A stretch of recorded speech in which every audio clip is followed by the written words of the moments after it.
All set? Okay. Good evening, everyone. Let's call this meeting to order, please. And if you will stand, the Vice Mayor will have our invocation and lead us in our Pledge of Allegiance. Pray with me, please. Heavenly Father, we come before you today with gratitude and reverence. As we gather for this meeting, seek your guidance and wisdom. Help us to make decisions that reflect your will and to work together in harmony. Grant us clarity, understanding, and a spirit of cooperation. May our efforts here serve to the greater good and honor your name. In Jesus Christ. Amen. Amen.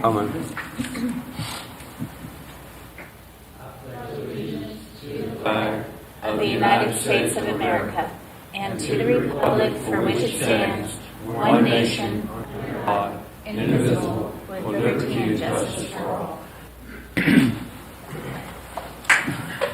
All right, Kerry, thank you very much. We have a closed session that we will need to go to, and I'm going to ask the Vice Mayor if he would take us up.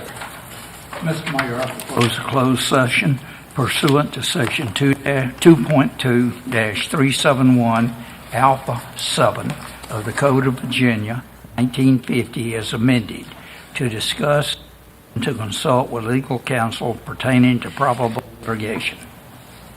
Okay? Is there a second? Second. All right, we have a motion made and second. We go to closed session. Ms. Kim, please. Councilman Southall, Aye. Vice Mayor Freeman, Aye. Councilman Hucks, Aye. Councilwoman Bunting. Aye. Councilman Fye. Aye. Councilwoman Emmett. Aye.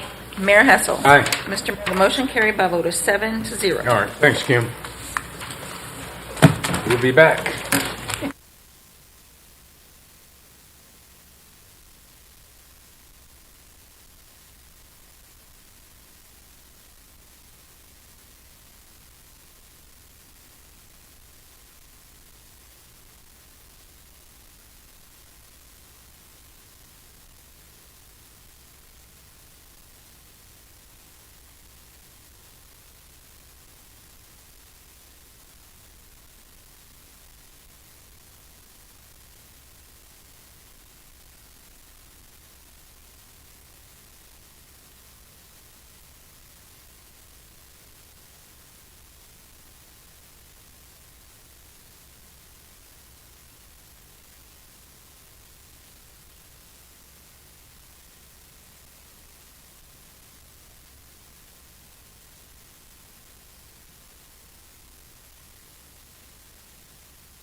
convene. Certify a closed session, please. Someone? Mr. Mayor, I move we certify the closed session and that only public business matters lawfully exempt from open meeting requirements by paragraph 2.2-3712 and only such public business matters as were identified in the motion were heard, discussed, or considered in the meeting by the public body. All right, sir. Thank you. Second. All right, let's make a second. We certify a closed session. Ms. Kim? Councilman Fye. Aye. Councilwoman Bunting. Aye. Councilwoman Emmett. Aye. Vice Mayor Freeman. Aye. Councilman Southall. Aye. Councilman Hucks. Aye. Mayor Hessel. Aye. Mr. Mayor, the motion carried by a vote of 7 to... All righty. We'll change locations and go right over here.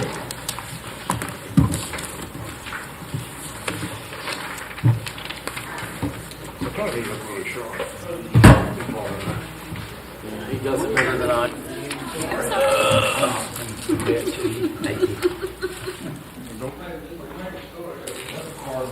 Council, sit down and move. There's spaces you can fit there. You're not going to use any chairs. Yeah. I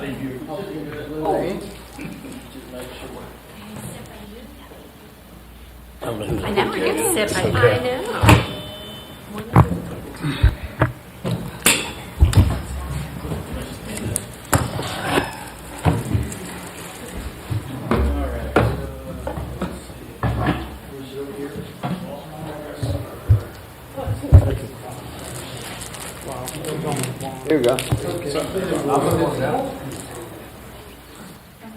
We'll figure this out. Yeah. This is some kind of test, and we're not yet passing it.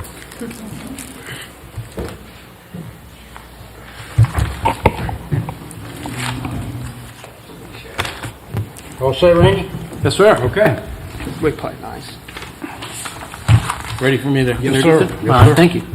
Mr. Mayor, members of council, thank you for the opportunity to meet with you in work session this evening. With us tonight, Wally Horton, our Community Development Director, Thomas Canella, our Principal Planner. We welcome the opportunity to talk with you tonight about short-term rentals and to update you on this issue as it relates to Virginia, how it relates to Poquoson, and some recent changes in the General Assembly in terms of laws that govern short-term rentals and your ability to regulate it. And at the end of that, in the staff memo on page 2, there are 3 questions that staff is looking for direction. The reason that we're asking you is our next step is to go to the Planning Commission and work through the details, but we wanted to make sure that we had some initial alignment so that what you saw when you got it back reflected your input before we got underway.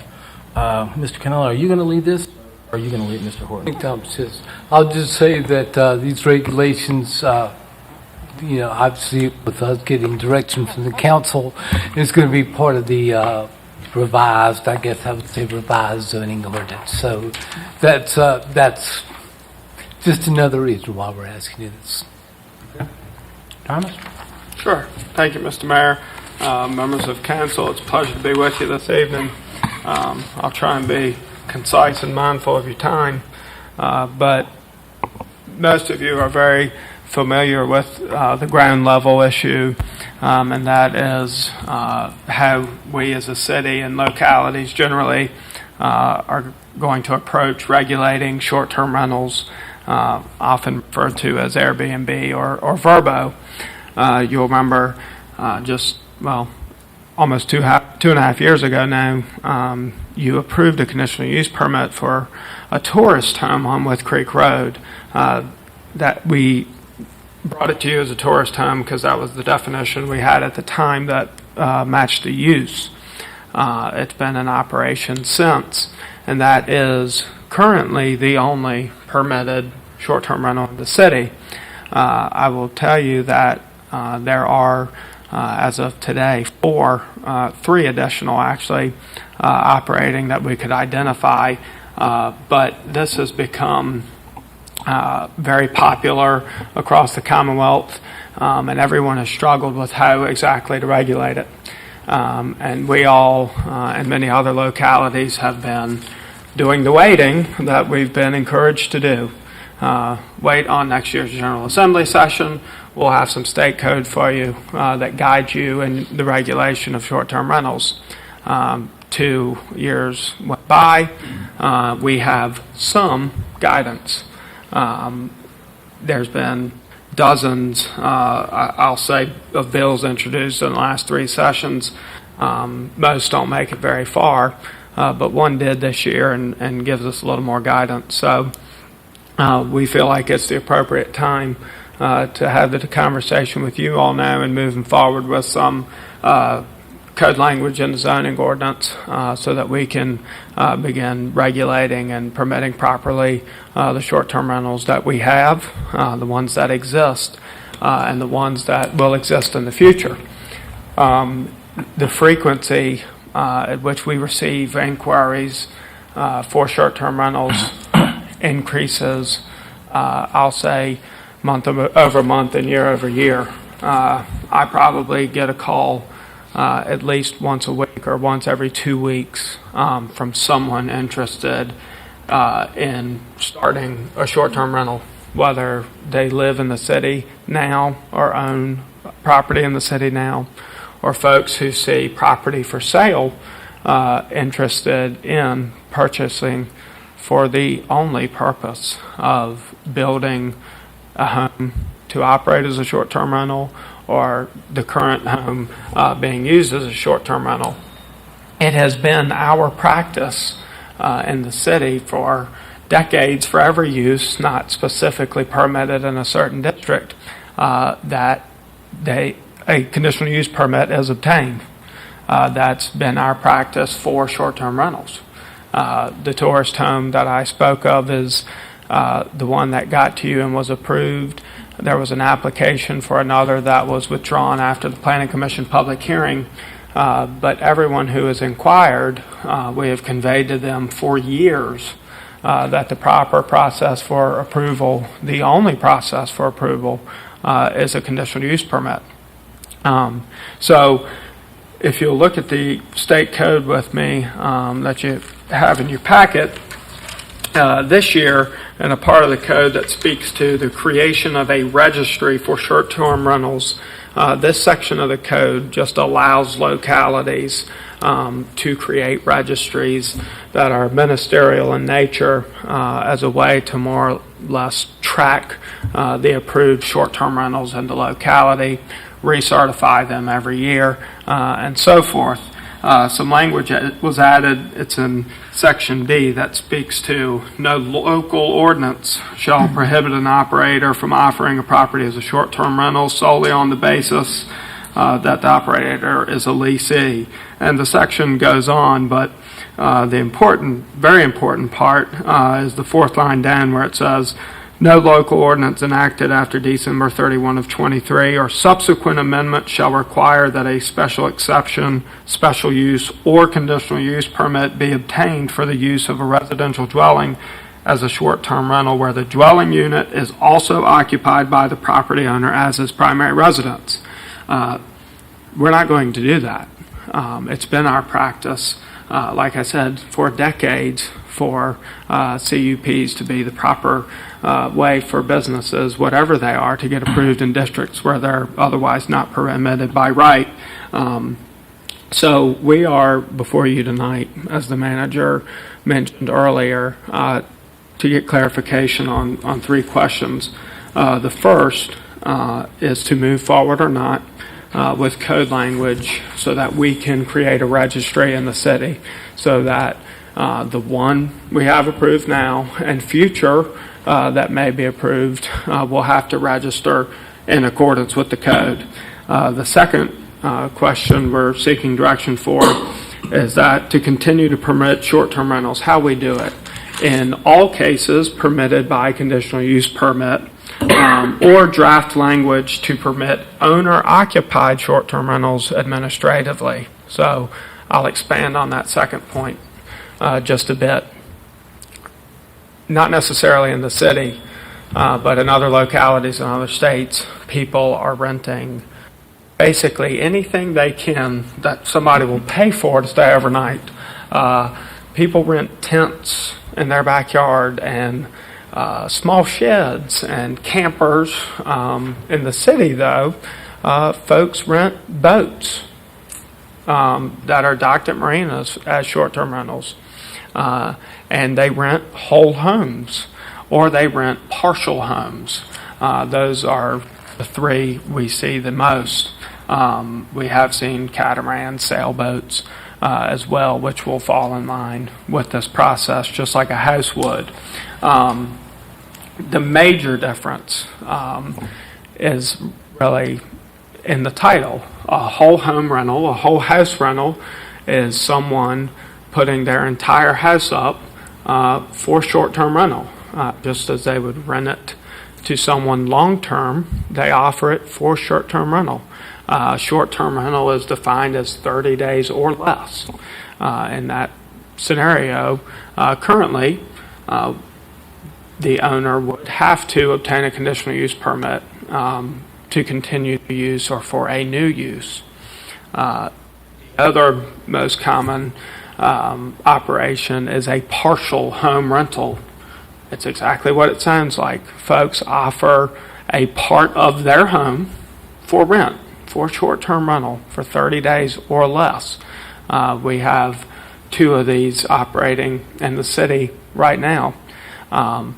In that situation, currently, we would require a conditional use permit.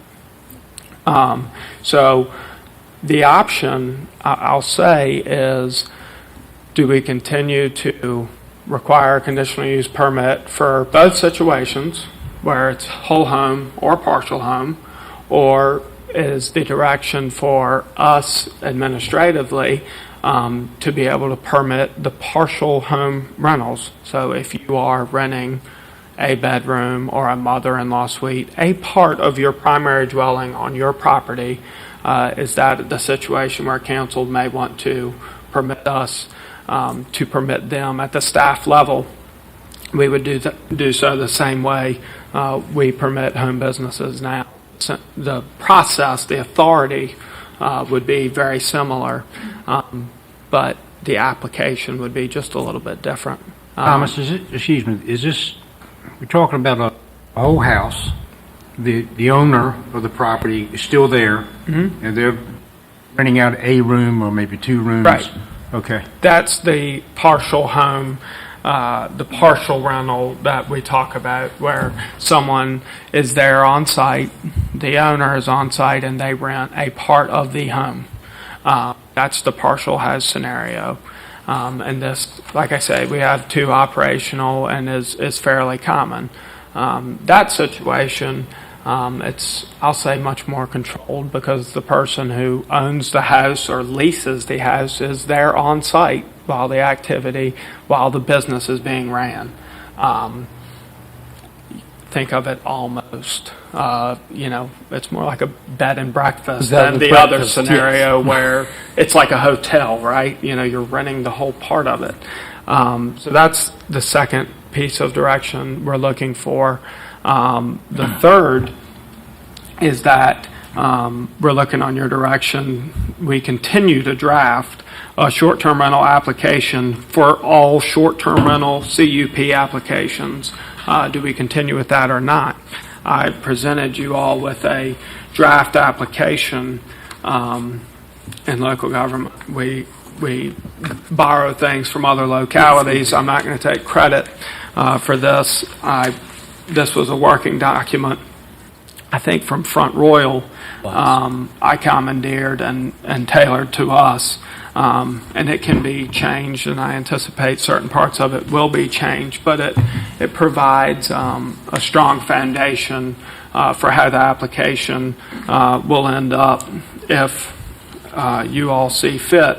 And it lists some minimum requirements that we would expect of all of these that operate, whether permitted administratively or by conditional use permit. Thus far, since we've been playing this waiting game for state code, we have not proactively enforced the permitting or violations like other zoning violations unless we've received complaint from adjacent. We have received complaints about a number of these, and we have asked at least 3 to cease and desist, and they have. So we have effectively shut a few down. So it's time now with the state code that we have from effective July 1st. It's time for us to put some language in the code and let the folks know who are operating that now in the short-term future is the time to get permitted properly, and we will have the framework for how we can let citizens know here is the process, here is the application, here's the registry information, and it's a conversation we want to have with you all, and we anticipate bringing the code to you at your desire in just a few months. Yes, sir. Old house rental is when the owner is not present. Right. He could live somewhere else in town, or he could be overseas. That's correct. That is the whole house scenario where the owner is not on site. Less than 30 days. And it's less than 30 days. Some folks, one we have dealt with, is not on site. It's a whole house rental, and we worked through a period of violation with him, and he continues to use short-term rental websites to market his rental home. But you cannot rent it on those sites for periods of less than 30 days. So it doesn't fall within the parameters of a short-term rental. But we have dealt with sailboats that were being rented, or houseboats. A camper in someone's side yard was being used as a short-term rental. Single rooms. We have dealt with folks that purchase sight unseen who live out of state, put them up for short-term rental through a management company. In that situation, the manager was out of Richmond. The folks who bought it lived in Maine. It's a popular and growing business, and we're comfortable as staff moving forward with regulating them, to protect the interest of all our citizens, and of course encourage those who can operate a prosperous business, to do that. So we're here to have the conversation with you all. I'm happy to expand on anything. Like I said, I do want to be mindful of your time, but we are looking for direction on those 3 things. Wally, if I missed anything. I just wanted to add one thing on the owner occupied. We're talking about the principal dwelling, right? The principal dwelling, or a part of the principal dwelling. But we're right? not talking about tents and things No. like that. Right. That we're not going to permit an accessory building, a part of the dwelling, and some may have a detached in-law suite or a detached area that has living space, but we are not administratively going to permit the 200 square foot shed with a window unit and a satellite dish. We're talking about the 1 bedroom or the mother-in-law suite or the lofted area above a garage when the owner's on site. So that's what we're talking about. Some questions? Wait, no, go ahead, Keith. Okay. I assume that the registry would be within the Department of Community Development. It was. The renewals would be like on an anniversary date at property, or like 1 July every year or something Right. like that? We would run it annually. I guess the only real question I had, I noticed, and most people would be concerned that when under occupancy, the conditional use permit limits the occupancy for short-term rental at blank number of people and blank number of bedrooms. Is that something that would be dependent upon the property? Right. So that's one of the what Councilman Fye is alluding to as one of the draft conditions. Is it D, Mr. Fye? Are you looking at the Yes, it's. Condition D. Right. This is a draft condition.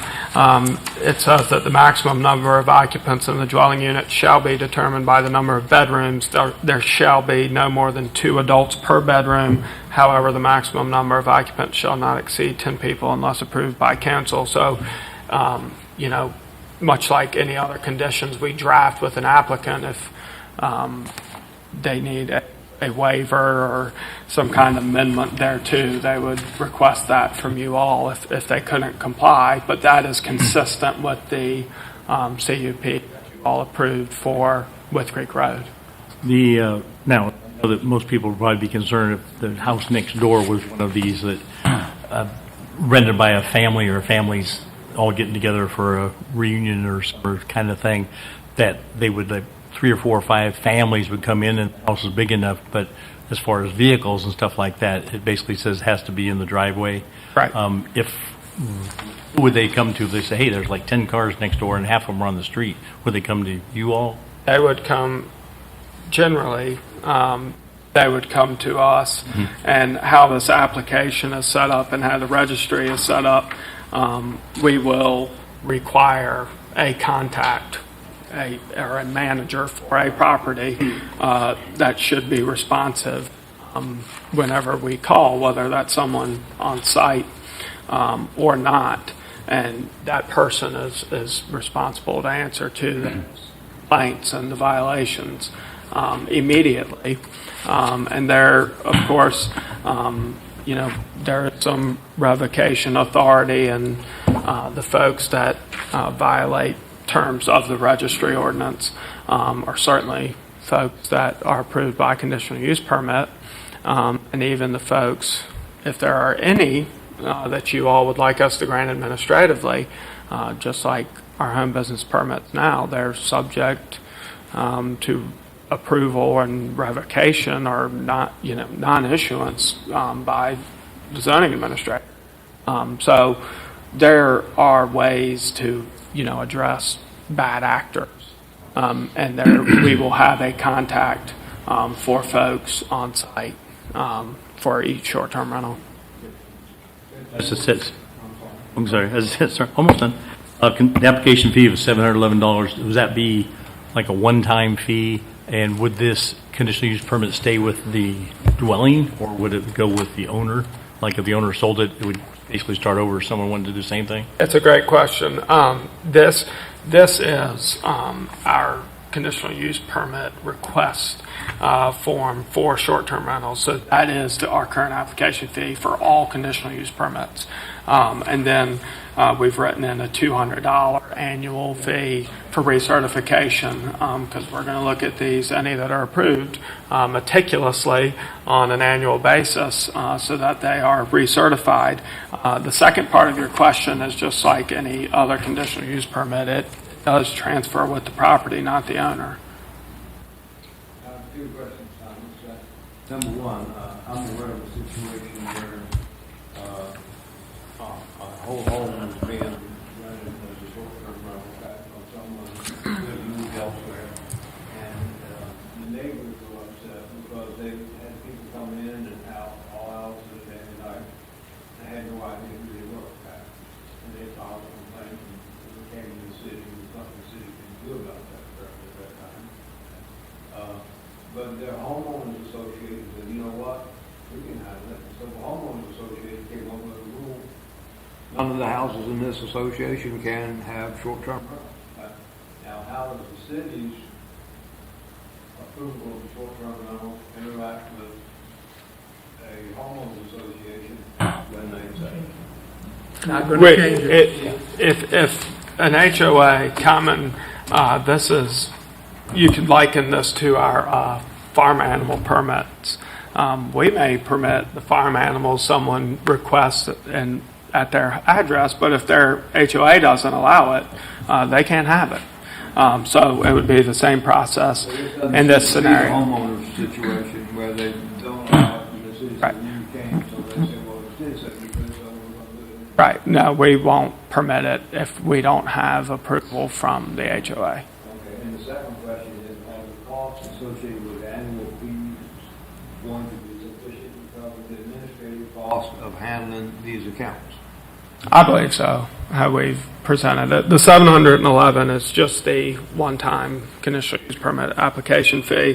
The $200 would be the recurring fee, and I think it's adequate for the staff I time. hope y'all monitor those And costs. yeah, like They go up. anything else, we'll increase them as the CPI, Correct me if I'm wrong, but the lion's share of the cost of the CUP fee, the original fee, is the required advertising. Right. Last time the planning commission item we had coming next week, I think the advertising costs were right at $600. Right. So, May I ask this question, Thomas or Randy? Thomas, I guess. The home that rents out a room, do we currently have a conditional use permit for that use? We have a conditional, the only approved CUP that council has approved for a short-term rental is the whole home rental on With Creek Road. There are none others that have obtained a conditional use permit. What we will do after working with you all tonight and taking language to Planning Commission and hopefully eventually bringing you all language that's approvable, we will give the folks that we can identify currently operating a certain period of time, probably 6 months, we've discussed, 6 maybe a months is year, what we talked to get a conditional use permit application in and get permitted properly. Just wondering if is it necessary that we allow staff to be the authority on that particular one? yes, that is what's contemplated as one of your options Yeah. in direction two. I mean, that's just my thought. So- I don't know why it's necessary to put them through the conditional use permit program. They wouldn't need to, as was part of the guidance we're Right. seeking. So think hotel, whole house. We definitely continue our practice. I agree with that. Roommate, think of it that way. It's not exactly it, but a single room or a portion of a house. But the owner or the leaseor is there on site, so it's their principal residence.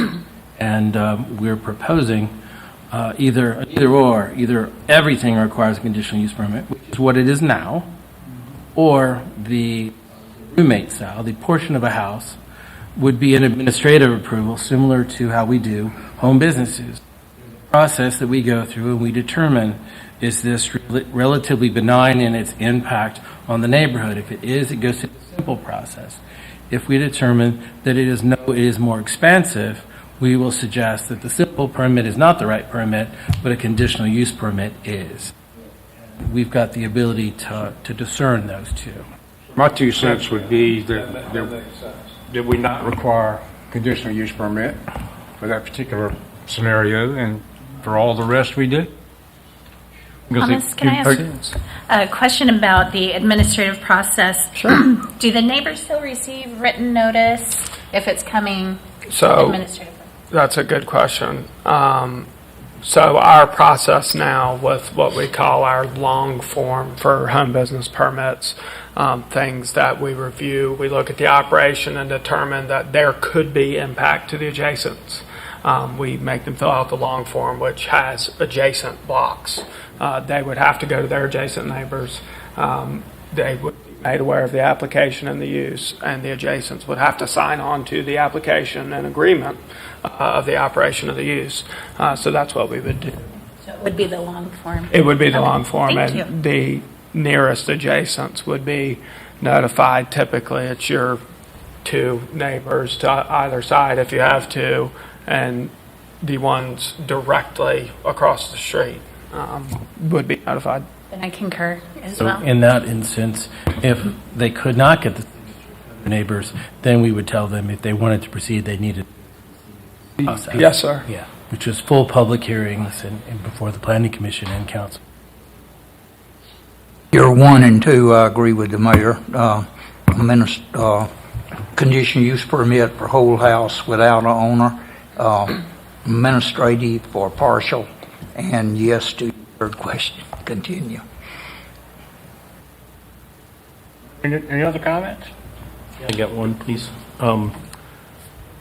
following what they've been doing in Hampton over the past year, where they broke the city up into 51 little areas and Right. determined there can only be one in each of those little areas, and no more than one within 500 feet of another, which they're talking about changing them to 300 feet, something like that.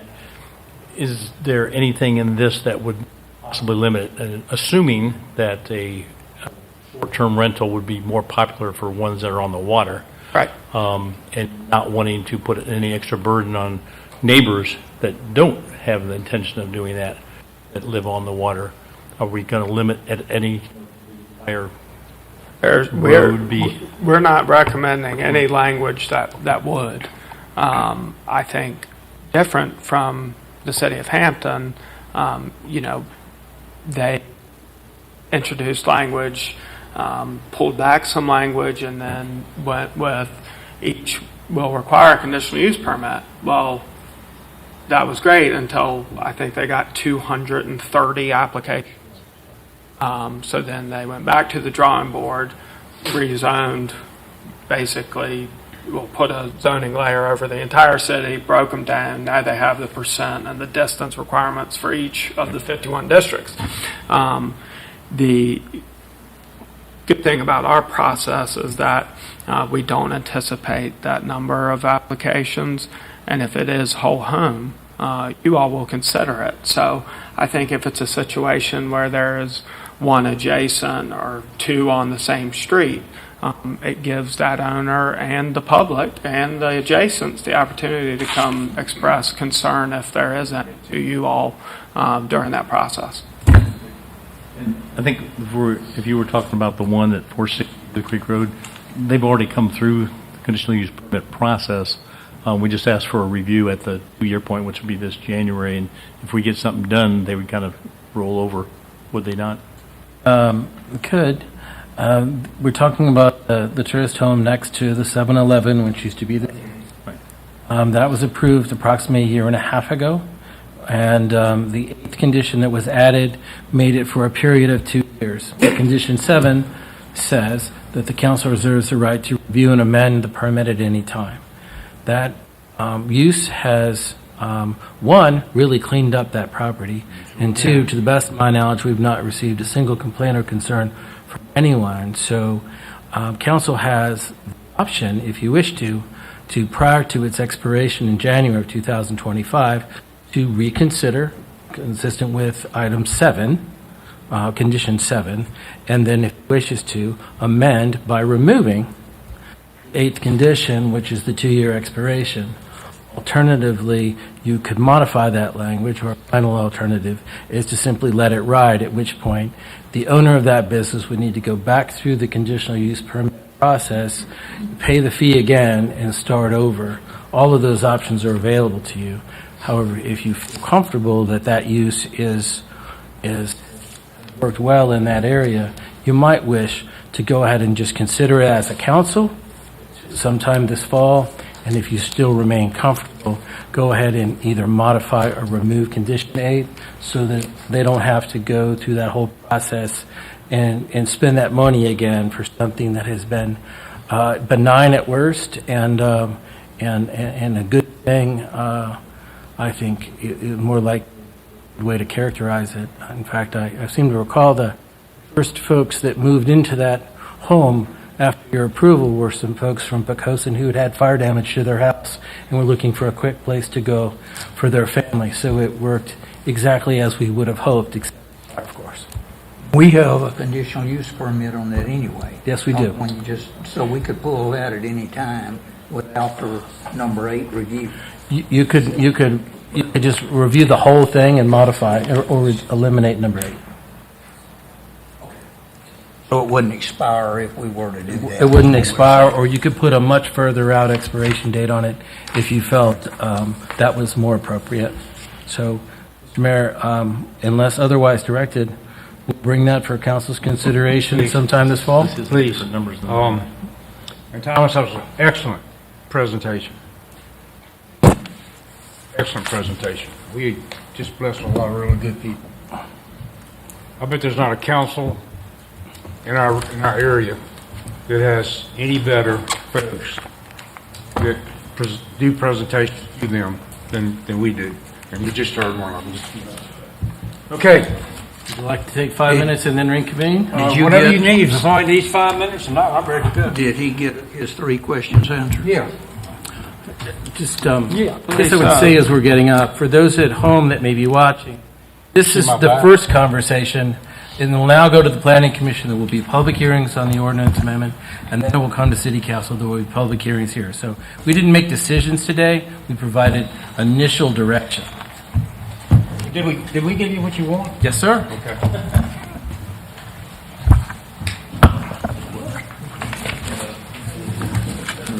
Seven, I'm going, where's the 7 thing at?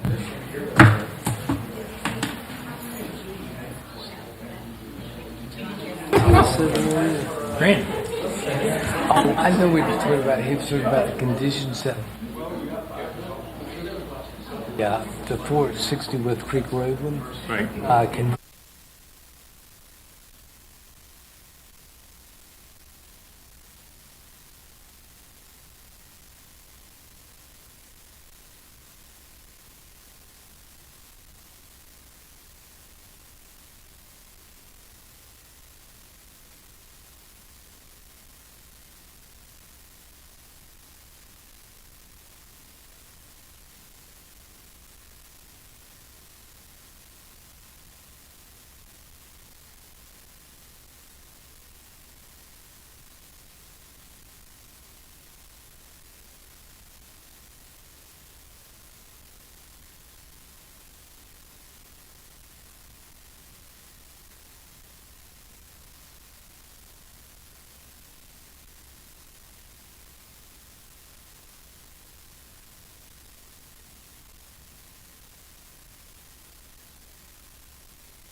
All right, are we ready to go? Yes, sir. We're ready to go.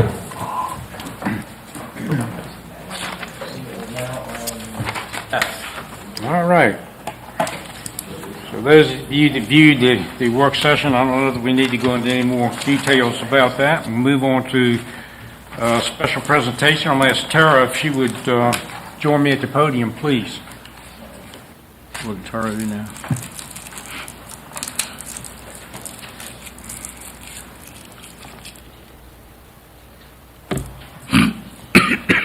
I told Tara today I was going to ask her to speak, but I changed my mind, so she won't have to do that. The Government Finance Officers Association of the United States and Canada presents this award of financial reporting achievement to the Finance Department, City of Poquoson, Virginia. And I know that's short, and I think the wording is great, but it doesn't really reflect the job that you guys do. You and your staff are just over the top with perfection in what you do. And it always, I know it thrills my heart to get these kinds of things, but it doesn't surprise me that you do. So thank you for all that you guys do.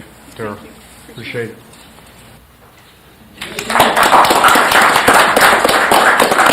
Aaron, did you want to make a speech? Okay.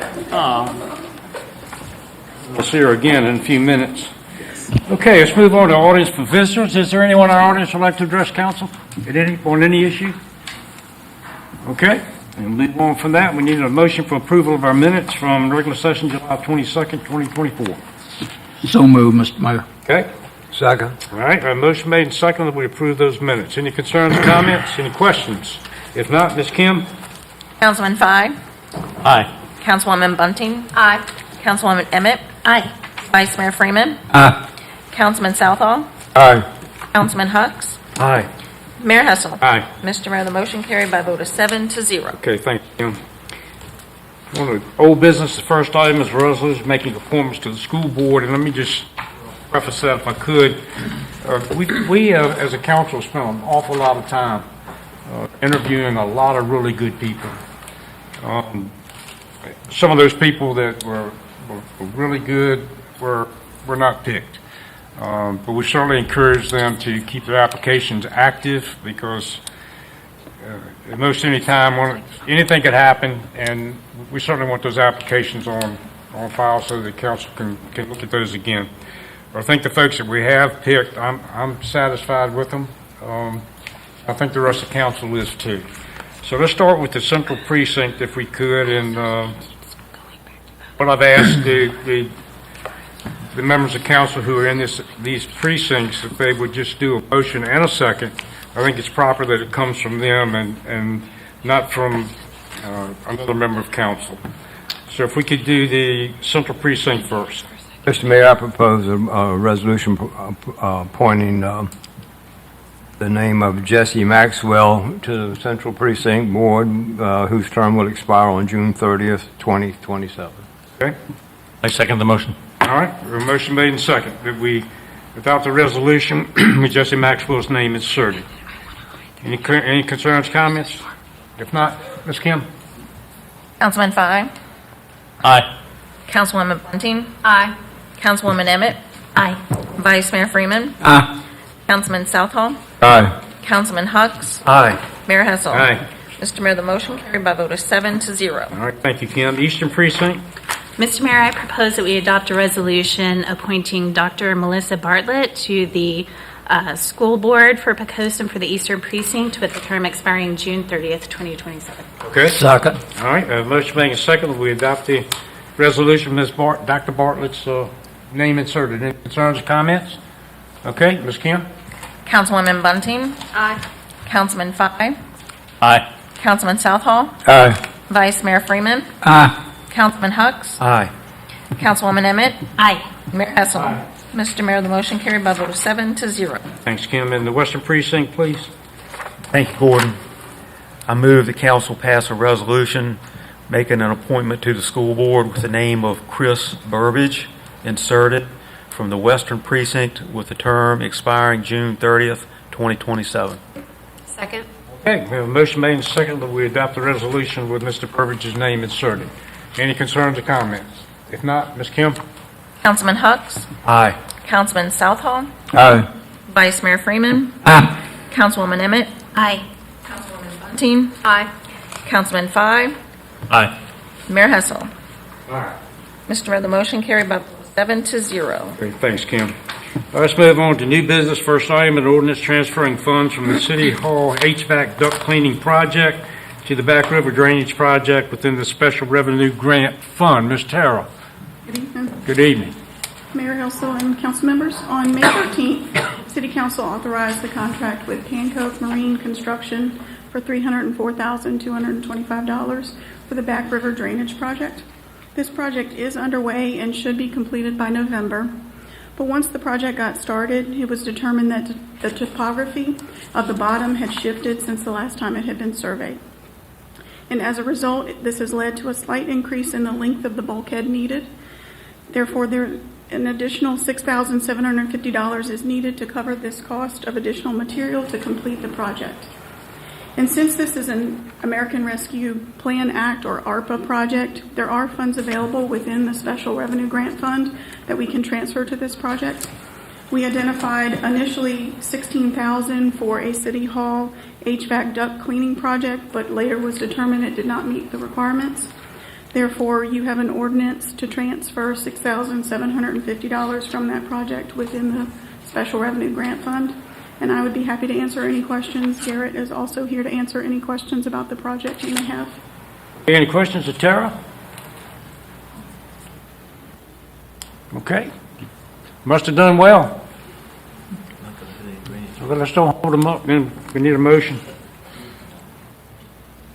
Mr. Mayor, I propose an ordinance transferring funds from the City Hall HVAC duct cleaning project to the Back River Drainage Project within the Special Revenue Grant Fund. All right, sir. Second. All right, we have a motion made and seconded. If we adopt the ordinance, or any other comments or concerns, any questions of anybody? If not, Ms. Kim? Councilman Southall? Aye. Vice Mayor Freeman? Aye. Councilwoman Bunting? Aye. Councilman By? Aye. Councilwoman Emmett? Aye.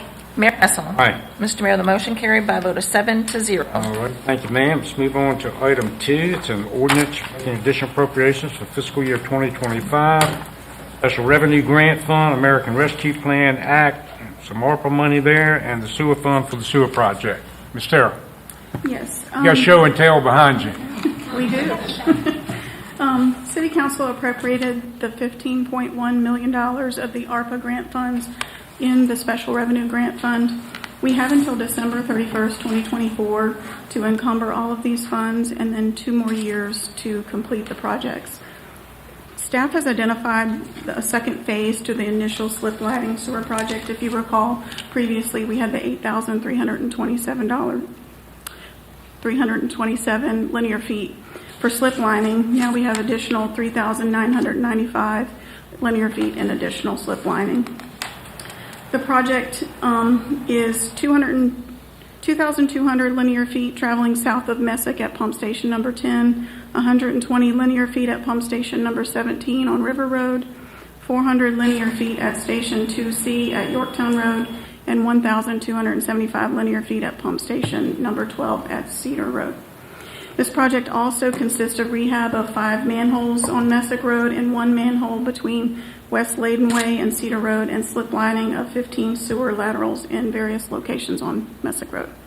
This project totals $775,000. So we propose to use the FY25 budget that was approved, $515,380, towards this second phase. Additionally, there's $57,958 available within the Special Revenue Grant Fund that we can reappropriate. It's from completed projects that no longer need those funds, so we want to reappropriate those to this project. And that leaves $201,662 that is needed from the sewer fund, and we're going to take that from the undesignated fund balance. And just like with the first phase, this project would utilize the cooperative purchasing agreement with Omnia Partners. Therefore, we are also requesting authorization for the city manager to enter into a contract with Corby Energy Services, Inc. under this cooperative agreement. Therefore, you have the ordinance making additional appropriations in the Special Revenue Grant Fund and the sewer funds, as well as the authorization for the city manager to enter into the contract for the second phase. And Chad is also here with a little example of the slip lining. Okay, Chad? Chad, move up. City Council, council members, Mr. Mayor, and Manager. If you remember, a couple months ago, we came in for phase 1 of slip lining. If you remember, slip lining is a trenchless technology to repair underground sewer lines. The main benefit there is we don't have to dig up the road or the streets and do it that way. So I have some samples of slip lining. So here is a 4-inch pipe. Imagine we have a 4-inch sewer line underground and it's leaking or needs repair. Slip lining is basically inserting a resin-filled stock, pressurizing it with air, and then curing it with either ultraviolet light or steam. And basically what it does, it takes the inside of that pipe and realigns it, covering up all the seams, and in effect, taking away any infiltration at the joints. And most of our lines are bigger, so this is just a cut-up sample, but it's basically what it is. Inside of the pipe, trenchless technology, so we don't have to dig up the roads. So, any questions? Questions to Chad? All right, man.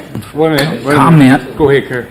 That stuff is just like magic, and it saves an untold amount of money for digging, for busting up asphalt, cement, etc.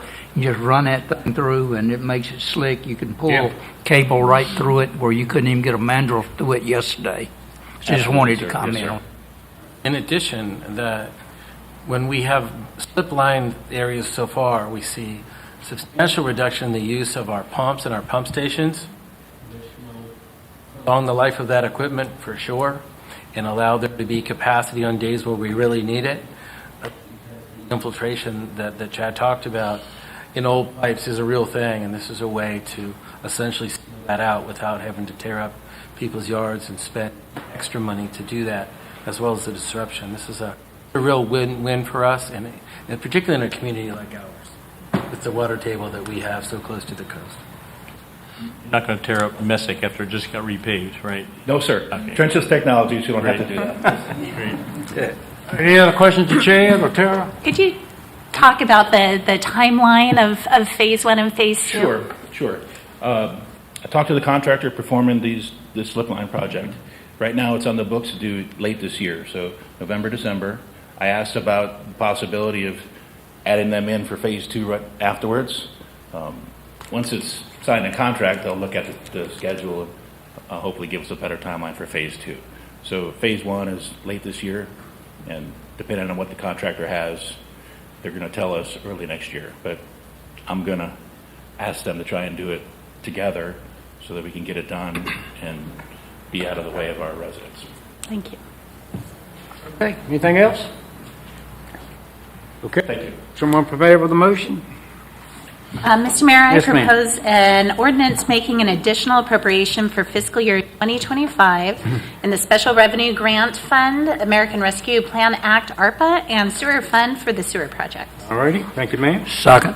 Motion made, second, we adopt the ordinance. Any other concerns or comments? If not, Ms. Kim? Councilwoman Bunting? Aye. Councilman Fye? Aye. Councilman Southall? Aye. Vice Mayor Freeman? Aye. Councilman Hucks? Aye. Councilwoman Emmett? Aye. Mayor Hessel? Aye.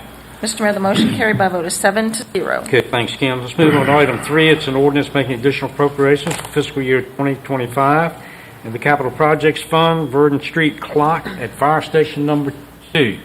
Good evening, Council. Ms. Tanya. I have to follow up with show and tell. I could not necessarily carry a 10-foot clock in here, so I apologize to Council. However, if anybody wants to look at one, after we finish this presentation, you can go to downtown Phoebus where they actually have one. So, can't look at a slip line, but I can show you where a clock's at. So tonight I have in front of you an ordinance making an additional appropriation for this year in the Capital Projects Fund for a clock at Fire Station 2. We've been approached to have a donation from the Peninsula Community Foundation of Virginia, from the Evans Family Charitable Fund, to provide us $25,000 for such clock. If appropriated, we will add an additional $8,686 from undesignated fund balance to complete the project. Dave Callis has taken the time to orchestrate the cost of the project. We've added a little contingency. At the end of the day, as we have found in recent projects, we've had to come back to you and ask for additional money. So we have made sure we have that contingency in there to ensure we do not have to come back to you. So with the clock, it'll be in front of Fire Station 2. It will be a Verde clock as requested of the Charitable Foundation for that station. The only other request, it will be burgundy in nature. If you look at the bottom, for the audience paying attention at home, it's kind of like a royal blue, but that will be a burgundy in color. So at the bottom of the base, there will be a plaque. This clock stands in memory of Poquoson native Olin Smith Evans Sr., 1932 to 2020, a devoted PHS educated, multi-sports coach, athletic director, principal, and U.S. Army veteran, gifted to the citizens of Poquoson by his wife Emily and their family in 2024. So with further ado, if you have any questions, you have an appropriation for our ordinance for appropriating the money tonight, and I'll answer any questions, and Dave Callis is in the audience as well. Any questions of Tanya? Let me just say this, and I'll say it to David. David was involved in this, he and his wife both. I think most all of us remember Old Nevins. I know I do. And he was just an outstanding human being. When he was coaching football, he didn't only teach football; he taught character as well. I'm not sure that a lot of coaches teach that anymore. It's either win or lose, but all one in a million. And this is just such a generous contribution, and I think it will certainly add to the With Creek Road corridor without any doubt. I'll certainly think about him every time I see it. And thank you, Tanya, for bringing it to us. I appreciate it. Anything else? I was just going to make a comment on the clock. Of course, I agree with everything you said. Way back, and I don't remember, it must have been like about the middle of 2000, the bank took the clock down. I think that was a long time ago. Yeah. And there was all kinds of letters to the editor in the Daily Press and other people wanting the clock put back. And it took us all these years, but finally we got a clock back on With Creek. And I think that's a good thing. Okay. Anything else? Tanya, thank you. No, thank you. Okay, can we have a motion, please? Dave? Mr. Mayor, you wanted, David? I'd like to move that we adopt appropriation, additional appropriation for fiscal year 2025 in the Capital Projects Fund for the Verdon Street Clock at Fire Station. Thanks, Deb. Second. All right, thank you, Kerry. Any other concerns or comments? If not, Ms. Kim, please. Councilwoman Emmett? Aye. Councilman Huck? Aye. Councilman Fye? Aye. Councilman Southall? Aye. Councilwoman Bunting? Aye. Vice Mayor Freeman? Aye. Mayor Hessel? Aye. Mr. Mayor, the motion carried by a vote of 7-0. Thanks, Kim. Let's move on to item 4, resolution making an appointment to the Wetlands Board. Mr. Vice Mayor? Mr. Mayor, I propose a resolution appointing Mr. Earl Nance to the Wetlands Board. His term expires August the 31st, 2029. Okay. Second. All right, we have a motion made and second. We adopt the resolution with Ernest's name in that resolution. Okay. Any concerns or comments? If not, Ms. Kim? Vice Mayor Freeman? Aye. Councilwoman Emmett? Aye. Councilman Southall? Aye. Councilman Fye? Aye. Councilman Hucks? Aye. Councilwoman Bunting? Aye. Mayor Hessel? Aye. Mr. Mayor, the motion carried by a vote of 7-0. All right, thank you, Kim. And the resolution making an appointment to the Board of Zoning Appeals. Vice Mayor? Mr. Mayor, I propose a resolution appointing Mr. Mark Lavelle to the Board of Zoning Appeals. His term expires August the 31st, 2029. A second. All right, we have a motion made second. We adopt the resolution for that gentleman's name is certain. Any concerns, comments? If not, Ms. Kim? Councilman Hucks? Aye. Councilman Southall? Aye. Vice Mayor Freeman? Aye. Councilwoman Emmett? Aye. Councilwoman Bunting? Aye. Aye. Aye. Mayor Hessel? Aye. Mr. Mayor, the motion carried by a vote of 7-0. Thank you, ma'am. Randy? Mr. Mayor, thank you. Just a few things. One, to reiterate for those that may not have been able to join us for the work session, the Planning Commission will be working on regulations pertaining to short-term rentals over the course of the fall, the September-October timeframe. You're welcome to attend a meeting or give staff a call if you'd like to be updated on what we're doing. And I would imagine by the end of the calendar year, the work of the Planning Commission will be back before Council for consideration. I'd also just make a community note that same staff is working on the general updates to the zoning ordinance. So if you have an interest in that, pay attention to the Planning Commission's work over the next few Planning Commission meetings, and that will eventually come to Council as well. It may or may not come by the end of the year. And lastly, Tara spoke in new business, item 1, regarding the Back River Drainage Project, which is a significant and important project, but it's also hard to see. Council members, if you would like to see it while it's being done, please contact Garrett and he'll arrange a time that is safe to escort you there into the work zone to see. That's all I have, sir. Okay, great. Bud? I'd just like to thank everyone at home and who came out here tonight to pay attention to the city government. And I also want to reiterate that we still take applications with the various boards and commissions within the city. Okay? Anybody can't recognize these days the importance of having the citizens participate in their government. There's something bad wrong. Okay? That includes the local government as well as the state and federal. So we do need help in those boards. Okay? We like to have a pool of good, qualified applicants. So please consider participating in your city government. Thanks, sir. Ms. Angie. I'd just like to say that I appreciate these appropriations. There's a lot of things that go on kind of behind the scenes within Poquoson and the municipal government. And thank you so much, Chad, and your team for making sure the sewer lines work and making sure all the utilities, those lines are functional. I've become a big fan of the slip lining ever since meeting with you and seeing that. So I appreciate it. I am very excited to see the enhancement of the Wythe Creek Road cityscape with the clock. And also thank you everyone who submitted board bank applications, not just for the school board, but any board and commission. It's a great way to get involved with the city. Okay, thank you, Angie. David? Thank you, Gordon. On behalf of the Evans family, thank you to council for the appropriation of the additional funding to complete the installation and purchase of the Verdon Street clock in memory of Mr. Owen Evans.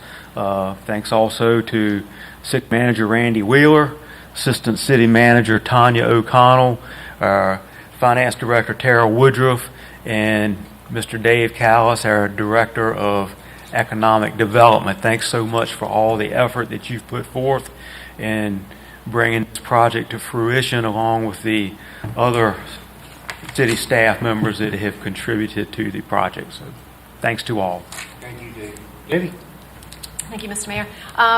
This week, actually today, all staff, faculty and staff returned to school to get in gear for the 2004-2005 school year. Last week, new teachers came and they started and they toured our city, and they've been doing a lot of professional development, getting geared up to begin the new school year as new employees. So welcome to all, and wishing everyone a great year. I would like to say thank you to the Evans family for donation for the clock. Mr. Evans was at the high school when I was a student there at the high school. Know him well, remember those days well. There are a lot of people a lot of students he coached. He was principal there at the high school, AP, and then principal, I believe, at the high school at the time he retired. So there's a lot of people in our community that are going to definitely know what that memorial is for. So appreciate that for the family. And again, I can't say enough for all the applicants for the school board. We had so many good applicants. We worked a lot on those, interviewing those applicants, meeting with them, and lots of discussion. And if there were more seats to go around, I'm sure we could appoint it more. We had a really good group of applicants. I appreciate that so much. And again, there are other areas, just to echo what other council members have said. There's other boards, commissions that you can find these, be involved in, and please keep those applicants for the school board, those who did apply, keep those current. It could come up at any time that we would need to appoint another member, and there's other opportunities coming in a year when some of those are coming up for. And so just wanted to thank the citizens for that. It's very much appreciated, and it says a lot for the citizens of our community coming forward to be willing to serve in those capacities. Thank you. Thank you, David. Keith? Yes, Gordon. Two things. First of all, the last Thursday we had the Poquoson Mobile Food Pantry. We didn't know if we were going to have it or not. Matter of fact, there was talk about canceling because we didn't know what the tropical storm was going to be doing. Afraid of rain, afraid of winds even more so. But we decided to go for it, and thanks to As I was driving down there, I was driving through the rain, but the rain eased up about 7:30. We were able to pull it off, mainly thanks to a bunch of nice workers from MES Baptist Church who came out, and I guess they willed the weather away, so that it could. So I guess I'm a Baptist at least for one day, and did a great job. And I know it hasn't come up, but National Night Out was unfortunately canceled, but the Police Foundation is having something. I'm not sure the date. Do you know the date? Was this? It was? Yeah. Okay. But thanks to them, unfortunately, the Lions Club was all geared up for it on that Tuesday and got canceled, but thanks to them for the great work they do. Okay. I have nothing further tonight, Mr. Mayor. Okay, all right. Anything else? If not, we need a motion to adjourn. So moved, Mr. Mayor. Okay? Second. Motion made, second, we adjourn. Ms. Deb? Councilman Southall, Aye.